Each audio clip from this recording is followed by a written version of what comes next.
Ever heard of a king who was a boy prince, a celebrated hero, a lover of art, and ultimately, a tragic figure? Today we're diving into the dramatic life and reign of King Richard II, one of England's most misunderstood monarchs.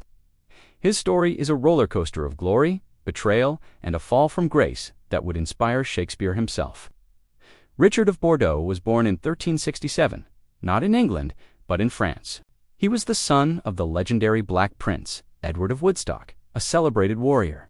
Tragedy struck early when his father died, making 10-year-old Richard the heir to the English throne. When his grandfather, King Edward III, passed away a year later, in 1377. The young boy was crowned King Richard II. Imagine being 10 years old and suddenly in charge of an entire kingdom.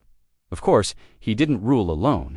A council of powerful nobles, including his influential Uncle John of Gaunt, Duke of Lancaster, was there to guide him.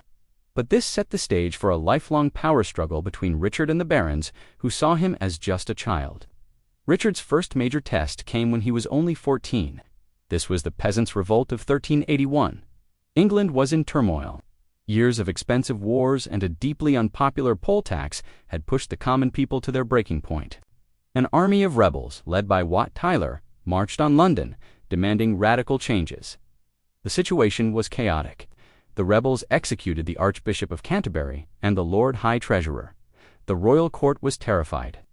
But this is where the young king showed his first flash of brilliance. He rode out to meet the rebels at Smithfield. During a tense negotiation, Wat Tyler was killed by the mayor of London. The crowd was about to erupt into violence.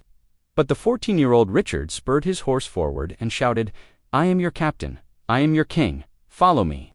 He promised to grant their demands and led them away from the city, single-handedly diffusing a crisis that could have torn the kingdom apart. It was a moment of incredible bravery, and for a brief time, Richard was hailed as a hero. As Richard grew into a man, his personality began to shape his reign. Unlike his warrior father and grandfather, Richard wasn't interested in endless wars with France. He was a man of peace and culture. He surrounded himself with artists, poets, and architects. His court was a glittering center of fashion and refinement, a far cry from the gritty, battle-hardened courts of his predecessors. He was a patron of Geoffrey Chaucer, the father of English literature, and oversaw the magnificent rebuilding of Westminster Hall, which still stands today with its incredible hammer-beam roof. Richard saw himself as a king appointed by God with absolute authority. He believed in the divine right of kings, a concept that did unsit well with the powerful English nobility who were used to having a say in how the country was run. This clash of ideals came to a head in the late 1380s. Richard had a close circle of friends and advisors whom he showered with titles and favor. The established nobility, a group known as the Lords Appellant, saw these men as upstarts and bad influences.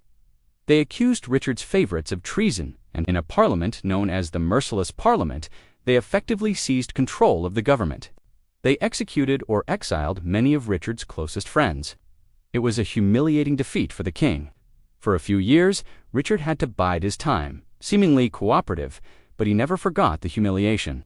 He was just waiting for the right moment to reclaim his power. That moment came in 1397. Richard, now 30 years old, struck back with a vengeance. He arrested 3 of the most prominent Lords Appellant. One was executed, another was exiled, and a third died in prison under mysterious circumstances. Richard had finally broken the power of his rivals and established himself as an absolute monarch. He ruled without parliament for the next 2 years in what many historians call his tyranny. He raised funds through forced loans and fines, and his rule became increasingly arbitrary and unpredictable. He seemed to be on top of the world, untouchable. But this overreach would prove to be his undoing. The final act of Richard's tragedy began with a dispute between 2 powerful nobles, his cousin, Henry Bolingbroke, who was John of Gaunt's son, and Thomas de Mowbray. To prevent them from fighting a duel, Richard exiled them both Mowbray for life and Henry for 10 years, later reduced to 6. A crucial promise was made. Henry would be able to inherit his father's vast lands and titles when John of Gaunt died. But when Gaunt did die in 1399, Richard broke his word. Desperate for cash, he seized all of the Lancastrian estates for the crown. This was a fatal mistake. It was a direct attack on the principle of inheritance, something every single nobleman in England held sacred. If the king could disinherit his own cousin, the most powerful duke in the land, then no one's property was safe. While Richard was away on a military campaign in Ireland, Henry Bolingbroke saw his chance. He landed in the north of England, claiming he had only returned to reclaim his rightful inheritance. But he quickly gained support from the disgruntled nobles, who were tired of Richard's tyrannical rule. Support for Richard melted away. When the king returned from Ireland, he found his kingdom had turned against him. His army deserted him. He was cornered, outmaneuvered, and eventually captured. Henry Bolingbroke brought him back to London as a prisoner. In a heartbreaking scene at the Tower of London, Richard was forced to abdicate the throne. He handed the crown over to his cousin, who was then crowned King Henry IV. Richard's reign was over. His fate was sealed. He was imprisoned in Pontefract Castle in Yorkshire. What happened next is shrouded in mystery, but by February of 1400, he was dead at the age of 33. The official story was that he starved himself to death out of despair. But many believe he was murdered on Henry's orders to eliminate any chance of a return to power. So, what is Richard II's legacy? Was he a tyrant who deserved his fate, or a sophisticated, forward-thinking ruler who was simply born in the wrong era? The truth is probably somewhere in between. He was a complex man, brave, yet vain, artistic, yet vengeful. He had a grand vision of kingship, one of absolute power and cultural splendor, but he lacked the political skill and pragmatism to make it a reality in a kingdom run by powerful, warlike barons.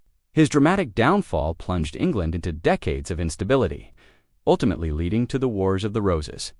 Richard's story is a timeless reminder that power is fragile, and even a king anointed by God can be brought down by human ambition and political reality. Thanks so much for watching. If you found this dive into history interesting, please hit that like button and subscribe for more stories about the dramatic lives of kings and queens. See you next time.